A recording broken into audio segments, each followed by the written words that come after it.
Bonjour tout le monde. Voilà, il est 13h59, on va commencer. Euh, Est-ce que tout le monde m'entend?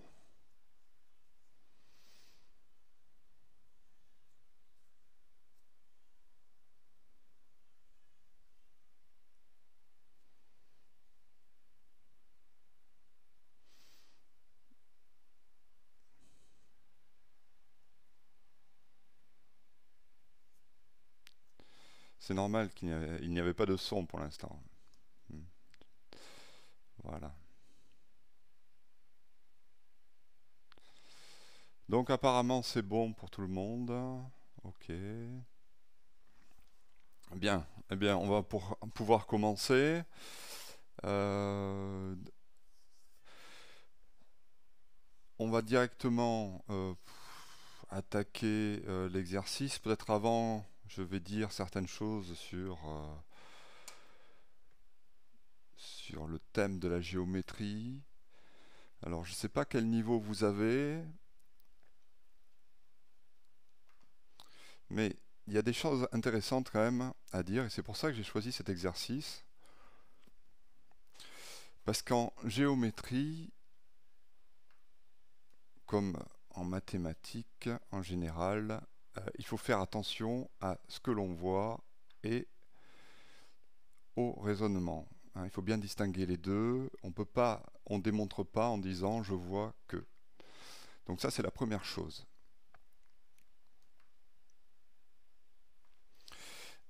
Et dans l'exercice, évidemment, c'était le piège. Enfin, le piège. Cet exercice, justement, sert à montrer, donc vu que le dessin est un schéma, il est fait à la main, ce qui est important ici, c'est le codage, et non la longueur exacte des côtés, peu importe. Donc c'est schématique. Donc les informations intéressantes sont codées. Ici, on a trois côtés de même longueur, AD, DE et DB, et deux angles, DBE et EBC, de même mesure. Il y a aussi des choses qu'on n'a pas pu coder, comme le fait que les points ADB sont alignés ainsi que les points AEC. Et c'est vrai que ça, c'est des choses. Donc ça veut dire que alignés, ça veut dire qu'ils sont sur une même droite, ce qui n'est pas forcément le cas ici. On n'aperçoit pas forcément une droite. Encore une fois, ce n'est que schématique. Et donc on vous propose l'affirmation suivante, E est le milieu du segment AC. Est-ce qu'elle est vraie ou est-ce qu'elle est fausse?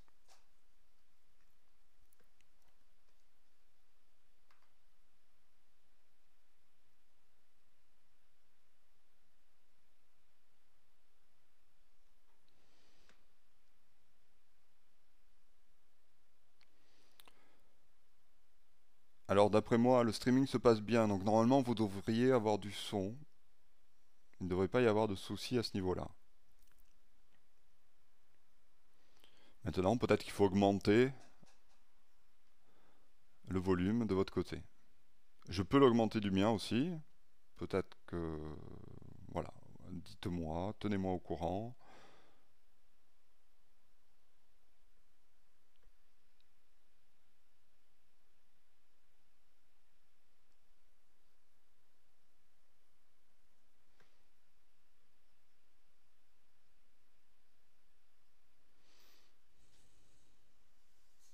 Alors, pour rester dans les généralités, ce qu'il faut que vous appreniez, hein, ici pour le CRPE, c'est normalement vous apprenez à enseigner. Donc vous êtes là pour faire passer quelque chose.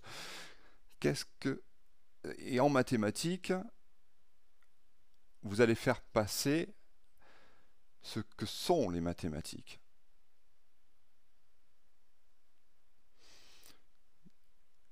Et ce qui est important, peut-être, c'est de faire passer dans votre copie le fait que vous avez compris ce que sont les mathématiques. Donc nous le verrons dans les autres thèmes, mais là en géométrie par exemple, ce qui importe c'est le raisonnement. De la même façon, comme dans les autres thèmes, c'est le raisonnement qui prime. Le résultat, peu importe. C'est la façon dont vous y arrivez qui est important.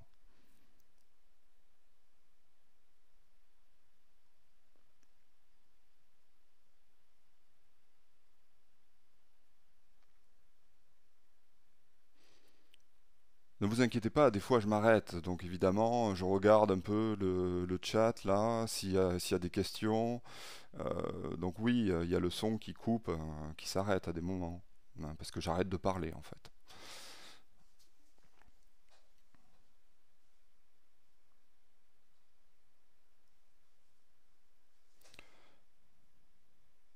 Donc je disais, ce qui est important, c'est le raisonnement.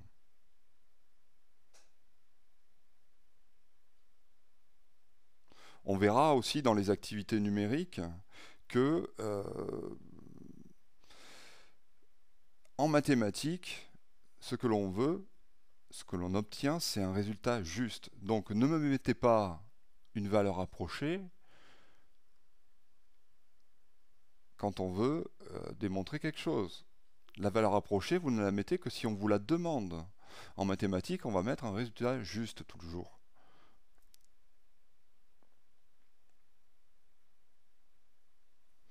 Bon, je ne vais pas m'étendre là-dessus, on y reviendra, on aura bien le temps. Pour l'instant, la figure. Alors, est-ce qu'il y a... Dites-moi comment vous avez montré ceci.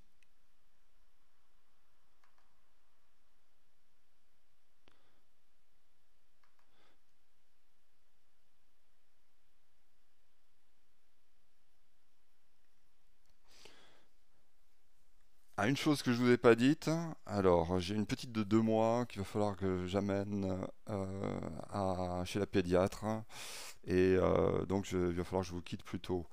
Je pense qu'on va faire court encore pendant une demi-heure et après je serai obligé d'arrêter. Voilà. Euh, une autre chose, tant que l'on ne me répond pas, on ne m'écrit pas quelque chose sur le chat concernant l'exercice. Bientôt, c'est les vacances, donc peut-être que l'on pourra faire plusieurs séances. Voilà. Tout dépend du succès rencontré par celle-ci et les futures. Donc n'hésitez pas à me le demander. Peut-être que l'on fera plusieurs séances par semaine. Voilà.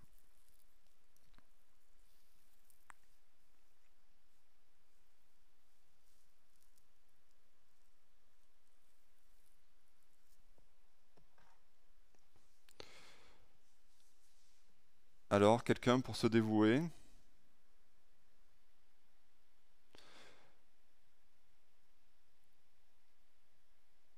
Est-ce que vous pouvez me donner votre niveau à peu près en mathématiques? Est-ce que vous avez tous su faire cet exercice, par exemple?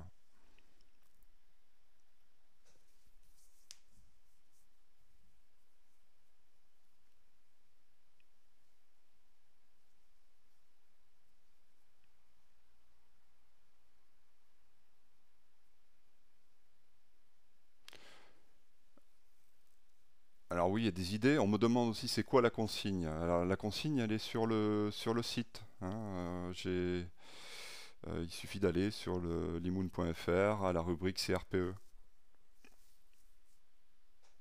Et au cours d'aujourd'hui, évidemment.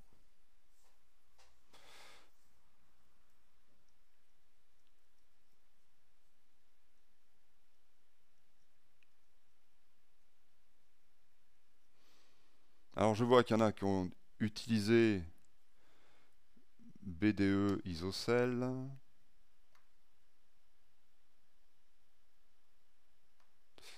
Ah, ça va vite, ça va vite.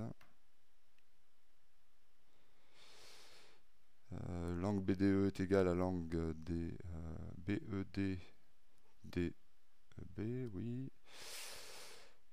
Oui, il y a de l'idée, il y a de l'idée. En effet, alors d'une figure, le problème,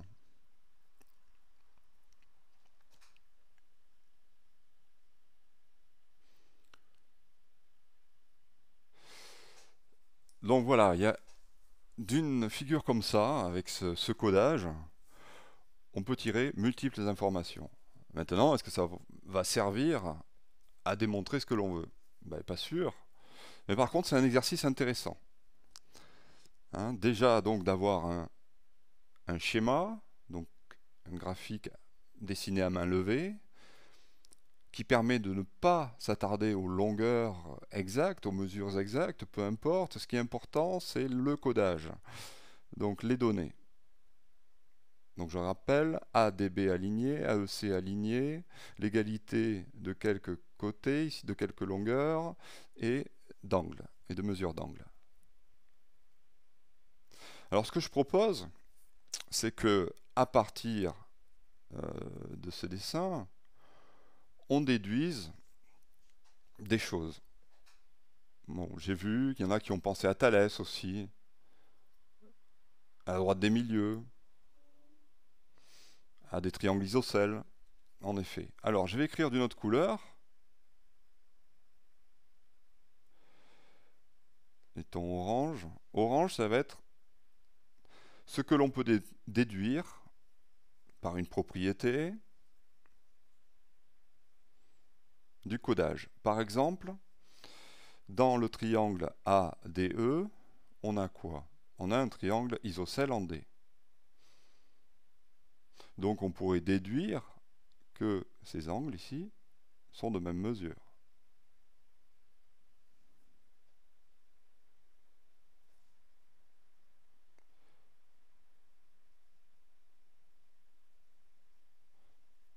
Ok, on pourrait faire la même chose avec le triangle DBE, isocèle en D.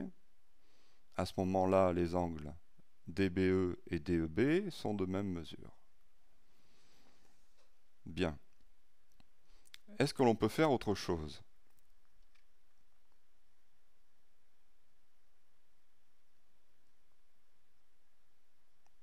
Oui, on pourrait aussi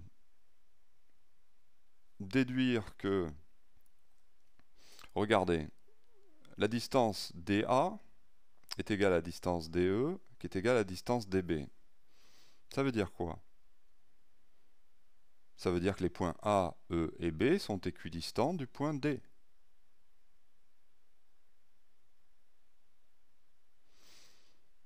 Donc, A, E, B appartiennent au cercle de centre B, donc sont inscrits dans un cercle de centre B.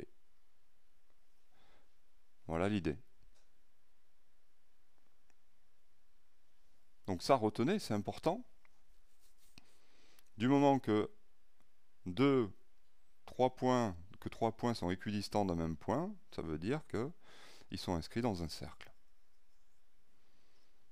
Alors je ne dis pas que c'est important ici, je ne dis pas qu'on va pouvoir l'utiliser, mais voilà, vous devriez être capable de voir, de pouvoir déduire directement par des propriétés des choses.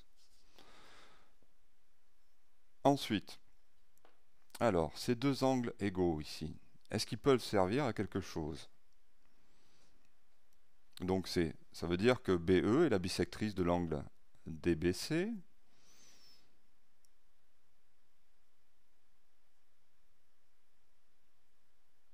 Mais c'est ça, est-ce que ça peut servir à quelque chose?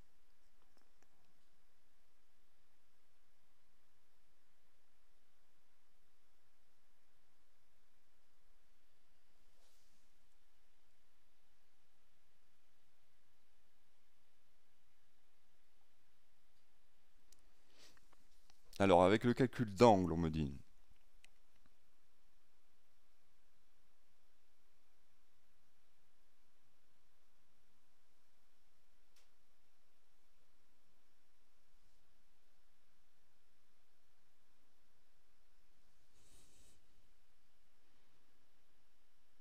DE, non, BE. DE n'est pas la bisectrice de quelque chose, hein, on le voit bien, puisque, enfin, a priori, pour l'instant, on n'a pas montré que l'angle DEA était égal à l'angle DEB.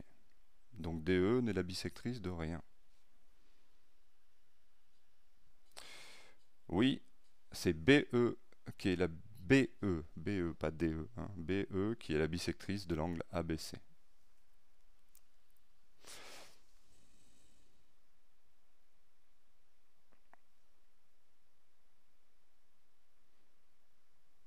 Par rapport aux angles, je pourrais déjà faire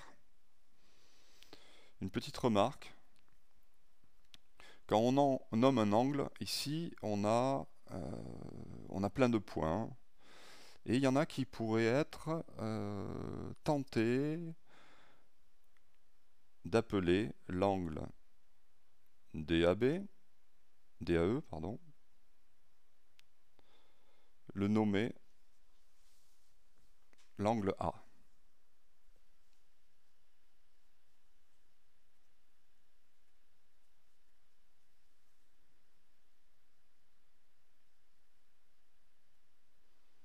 Pourquoi ceci, ce n'est pas possible?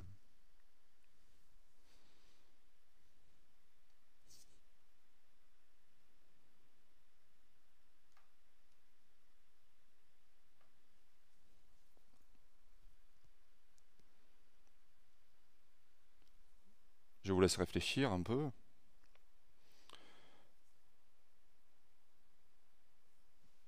Eh bien, il faut faire attention à ça. On nommera avec une seule lettre, hein, dans un triangle.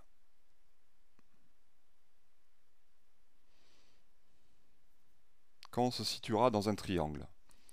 Tant qu'on n'a pas dit dans le triangle machin, à ce moment-là, par exemple, dans le triangle ADE, par exemple,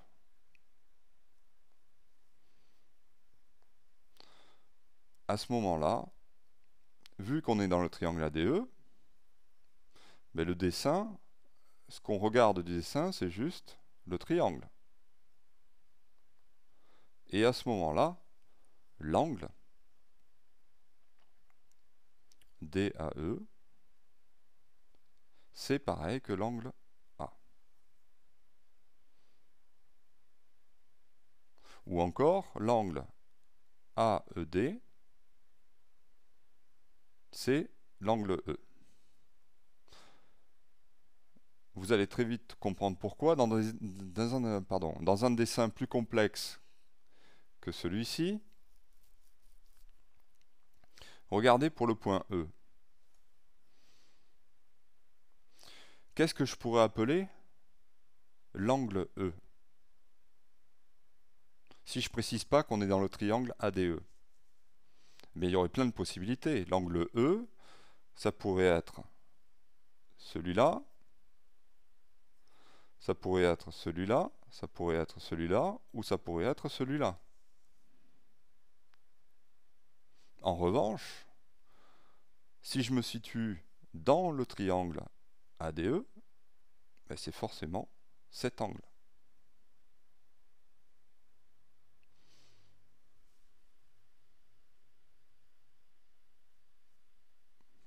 Donc voilà, ça c'est une petite aparté sur comment nommer un angle, avec une lettre ou trois lettres.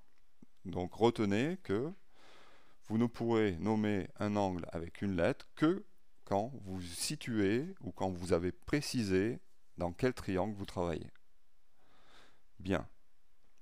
Donc ça, je vais l'effacer sur mon dessin principal. Voilà. Alors, revenons à notre exercice.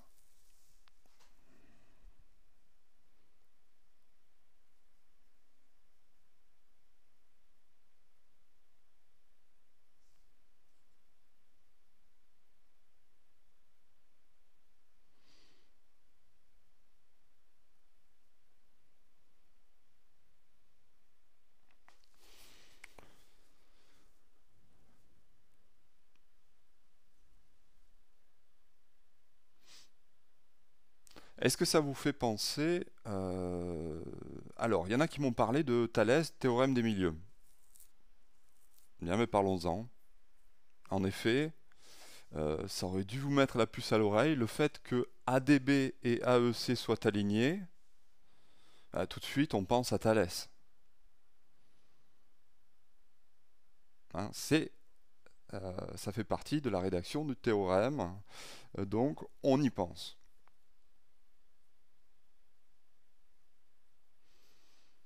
Donc on a bien A, D, B, A, E, C. On a 5 points. On a exactement une configuration de Thalès. Et pour que E soit le milieu de AC, qu'est-ce qu'il faudrait en fait?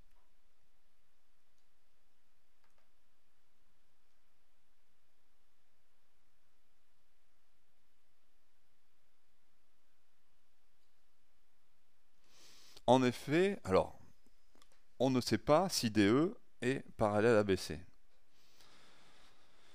Et oui, pour appliquer le théorème de Thalès, c'est ce qui manque. Il nous faut que DE soit parallèle à BC. Alors, je refais le dessin pour que ce soit clair pour tout le monde. La configuration de Thalès, c'est 5 points. 5 points et... Voilà, c'est ça. Donc vous avez qu'à revoir les vidéos que j'ai faites dessus. Dans recherche, vous tapez sur mon site, recherche, vous tapez Thalès et vous aurez tout ce qu'il faut. Ici, donc il me faudrait DE parallèle à BC.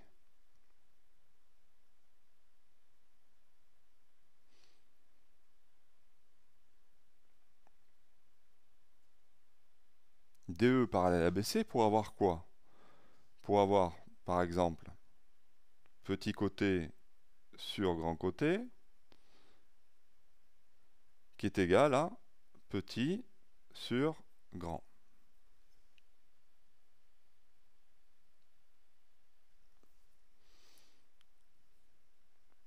C'est ça, Thalès. Alors, évidemment, si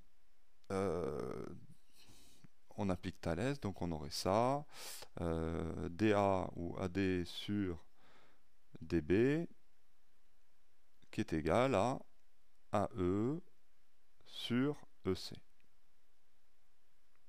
Mais avant, il faut avoir donc DE parallèle à BC. Alors, d'après, je fais simple, Thalès, on a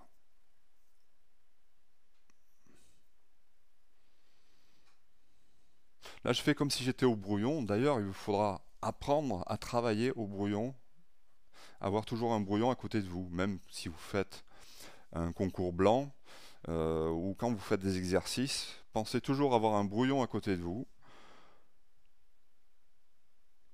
et à travailler sur ce brouillon avant d'écrire. Alors travailler sur le brouillon, ça ne veut pas dire je rédige tout. Non, je mets vraiment le principal, ça va m'aider à raisonner, donc je mets juste ce qu'il faut. Et je rédigerai réellement sur ma copie. Bien. Donc ici, on aurait ça. On voit sur notre schéma que AD sur DB, AD sur AB, pardon, j'ai écrit n'importe quoi. J'espère que vous avez suivi, voilà. AD sur C et AC, pardon. C'est petit sur grand et petit sur grand. Donc AD sur DB, d'après le dessin ici, c'est 1,5.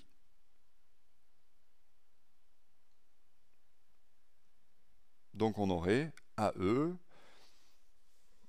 sur AC qui est égal à 1,5 aussi. D'accord? J'espère que ça suit.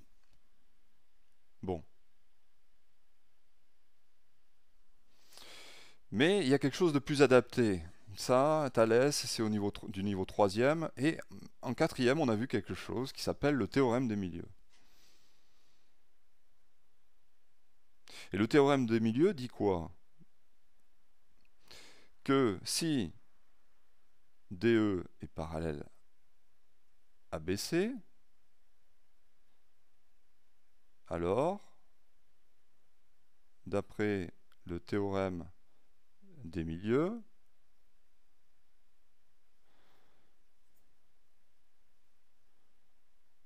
comme D est le milieu de AB, E est le milieu de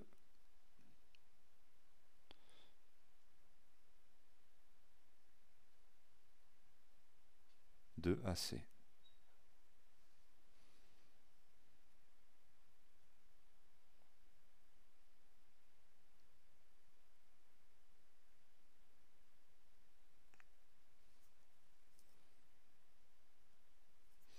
Donc on voit ici, c'est bien parce qu'on voit les deux théorèmes. Et évidemment, le plus adapté, c'est le théorème des milieux. Le plus simple dans notre exercice, ce serait le théorème des milieux.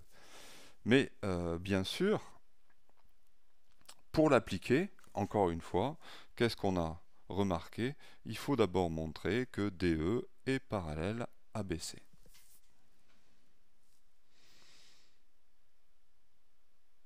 Alors, est-ce qu'on peut montrer ça?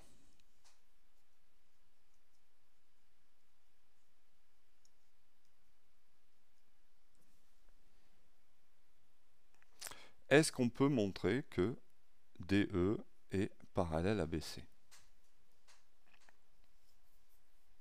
Est-ce que quelqu'un a une idée?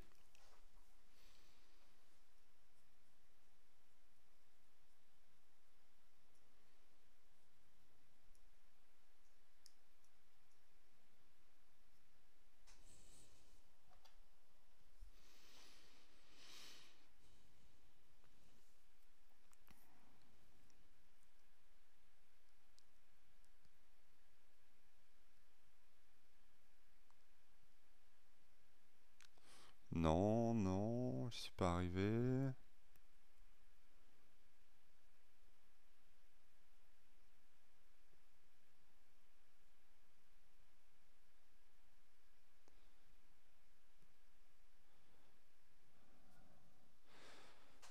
Mais là, il faut faire appel à quelque chose que vous rencontrerez souvent, avec les angles, je suppose, mais je ne sais pas comment. Oui, en effet, c'est avec les angles.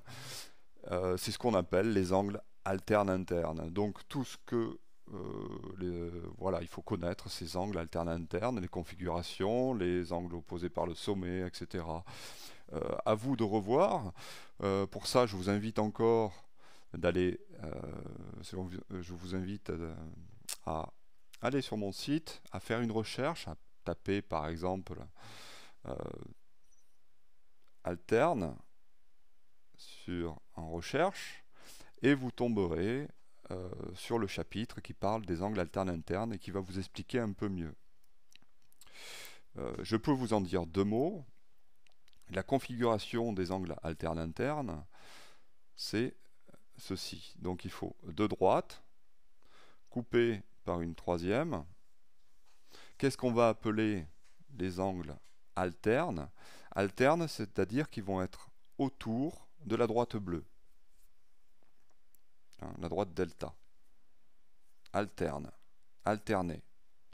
Donc, et interne, donc là je le réécris, alterne,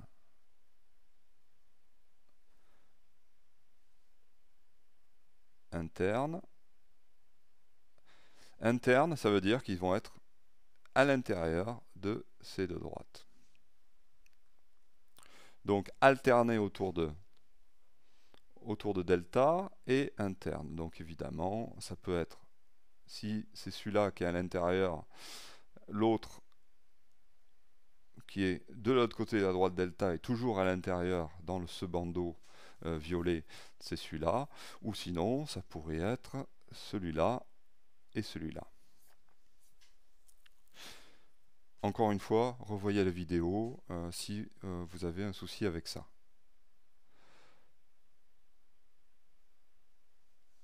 Excusez-moi, peut-être que je suis allé trop vite, je vous remontre 2 secondes ceci.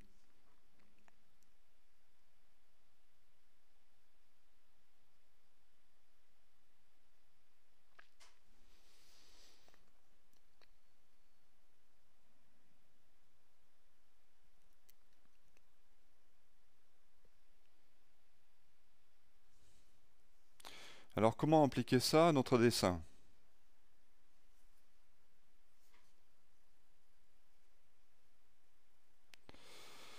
À notre configuration. Et regardons bien.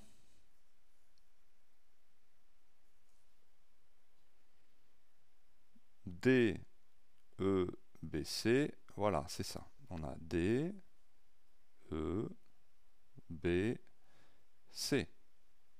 Donc on a bien deux droites, DE et BC, coupées par une autre, BE. Alors ici on n'a que les segments, mais en fait, voilà, hein, les droites, c'est ça. Hein. Ne soyez pas choqués. Aïe, aïe, aïe, où est-ce que c'est parti? Voilà.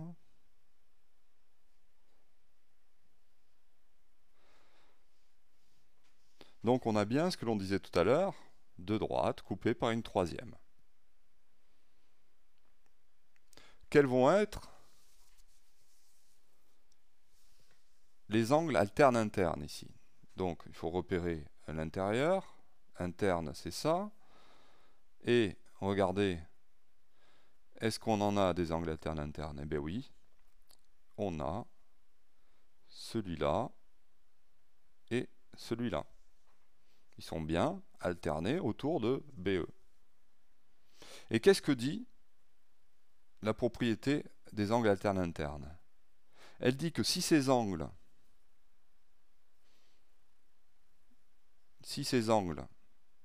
alternes internes sont égaux, de même mesure, alors les droites DE et BC sont parallèles.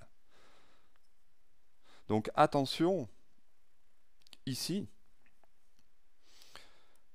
j'ai repéré mes angles alternes internes.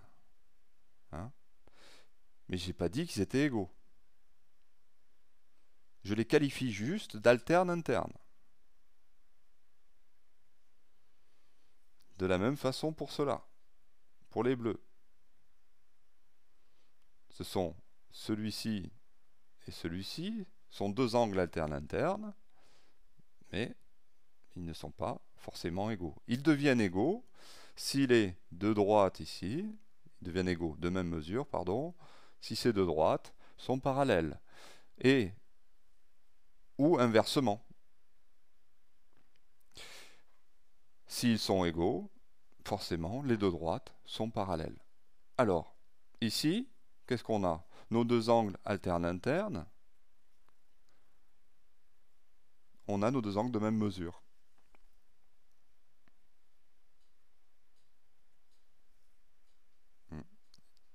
Ici et ici, ces deux angles sont bien de même mesure. Donc on a DE parallèle à BC.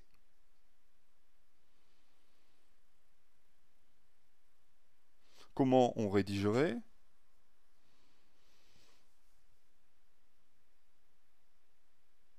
Ben, il suffirait de dire les angles alternes internes DEB et EBC ont même mesure, alors DE est parallèle à BC. Et maintenant qu'on vient de montrer donc le parallélisme de DE et BC, il nous suffit alors d'appliquer le théorème des milieux pour montrer que E est bien le milieu de AC. Voilà comment résoudre cet exercice. Évidemment, j'en ai profité pour parler d'autre chose. Donc il va falloir, pour la géométrie, que vous révisiez tout, toute la géométrie de collège. Hein, parce que la géométrie, c'est en fait se fait au collège. Voilà. Pour ça, vous avez pas mal de vidéos sur mon site. Je vous encourage à le faire et à le faire très vite. Voilà, il faut connaître toutes les propriétés, définitions.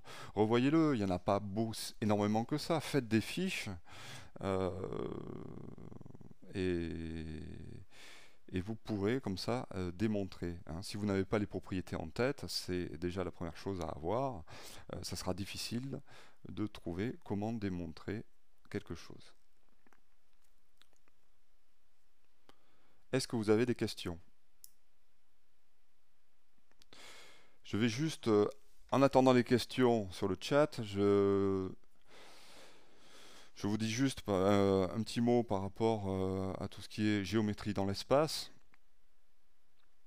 Vous avez très peu de propriétés à connaître dans la géométrie dans l'espace. En géométrie dans l'espace, ce qui va se passer, c'est que vous allez vous ramener le plus souvent à un problème dans le plan. Je rappelle, au collège, jusqu'en troisième, vous avez vu de la géométrie dans le plan. Donc toutes les propriétés vues, vous pouvez les utiliser dans l'espace, du moment que vous vous ramenez à un plan. Vous allez me dire, c'est compliqué. Mais non, non, non, justement, au contraire, c'est simple. Il suffit de dire, je me situe dans tel plan. Et un plan, vous savez qu'un plan, il suffit d'avoir 3 points pour être dans un plan. Voilà. Donc repérez le plan qui vous est utile pour l'exercice, pour le faire. Alors, c'est une supposition.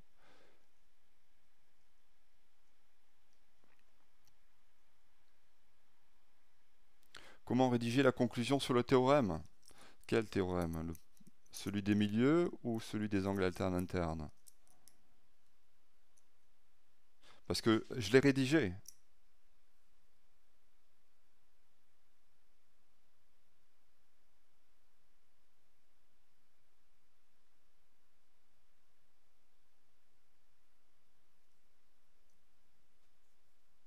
Je l'ai rédigé. Peut-être qu'il faudrait rajouter quand même juste une chose, ici, c'est qu'on se situe dans le triangle ABC. Voilà.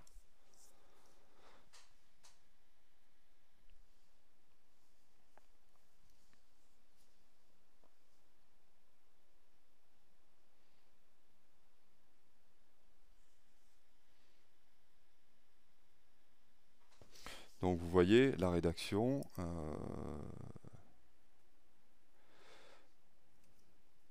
elle est simple. Enfin, elle est simple. Elle est à 3 niveaux. Et oui, j'ai oublié de préciser ici comment on obtenait ça. Hein. Donc dans la rédaction, il va falloir l'écrire.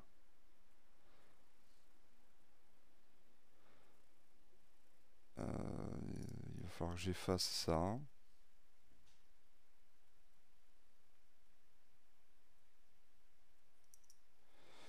Voilà.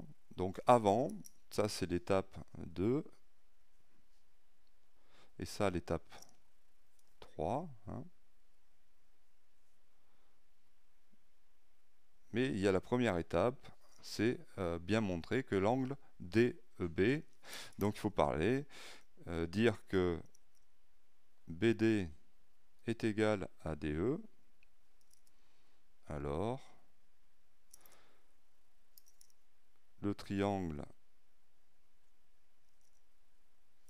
DBE est isocèle.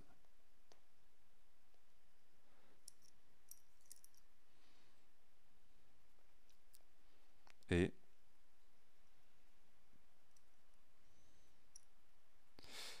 l'angle DBE est égal à l'angle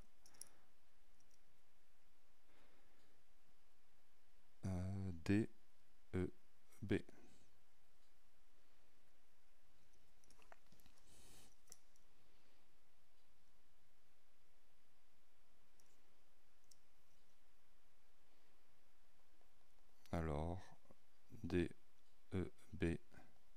est égal à EBC forcément. Voilà. Excusez-moi, je mets une flèche, c'est pas ça, c'est un angle. Ça, c'est la donnée. Voilà. Voilà la démonstration entière, donc en respectant l'ordre. Donc c'est un peu brouillon, c'est normal, puisque normalement ça c'est fait au brouillon. J'ai pris le temps de vous expliquer. Voilà. Je ne vais pas pouvoir rester plus de temps, je vais être obligé de vous laisser là. On se retrouve lundi prochain à la même heure. Si ça vous va, bien sûr. Je vous donnerai bientôt quel exercice travailler pour lundi prochain et le thème. Peut-être ça sera sur la numération, voilà, et les bases, tout ça. Si vous avez des idées, n'hésitez pas à en parler, à faire des commentaires sur le site. Voilà, sur l'article qui concerne ce cours.